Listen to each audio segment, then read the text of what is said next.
প্রীতি, তুমি যা শুনতেছো, যা দেখতেছো, এগুলো সব কিছুই মিথ্যা। ইউ ডোন্ট ইভেন নো, আমাকে লিটারালি ফাঁসানো হইতেছে। ফাঁসানো হইতেছে না? তোমারে ফাঁসানো হইতেছে? এইগুলা কি কি এইগুলা? আমারে বোকা ভাবছো? যা খুশি তাই বুঝ দিয়ে দিবা? আমার আরেকটা সুযোগ দাও। আমি কথা দিতেছি, আমি চেঞ্জ হয়ে যাবো। আমার লাইফটা আরেকটু এক্সপ্লেইন করতে দাও। কি এক্সপ্লেইন করবা তুমি?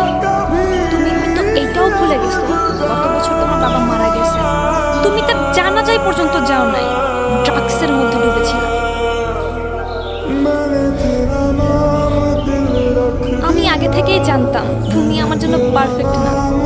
যে নিজের বাবার হয় নাই সে আমার কি হবে? তোমাকে জানানোর প্রয়োজন ছিল না, তবু জানাচ্ছি। আমি আমার এক কলেজের সাথে খুব ডিসেন্ট একটা রিলেশনশিপে আছি, আর আমি খুব তাড়াতাড়ি বিয়েও করতে যাচ্ছি। তো এই জন্য না, এই জন্য এত কাহিনী? হ্যাঁ, ডিরেক্ট বলতা না, যাইতে দিতাম। এত হার্ট করার দরকার ছিল না। এরকম কিছু না, আমি শুধু আমার জন্য একটা ডিসেন্ট সিম্পল লাইফ চেয়েছিলাম, যেটা সব মেয়েই চায়। হ্যাঁ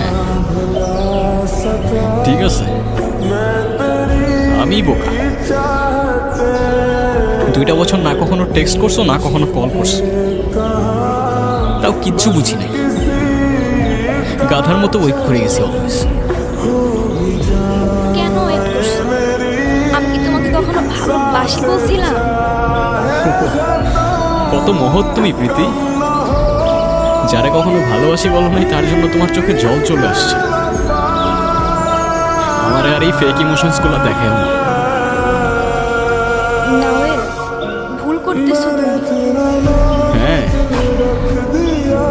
ভুল তো করে ফেলছি প্রীতি, মানুষ চিনতে।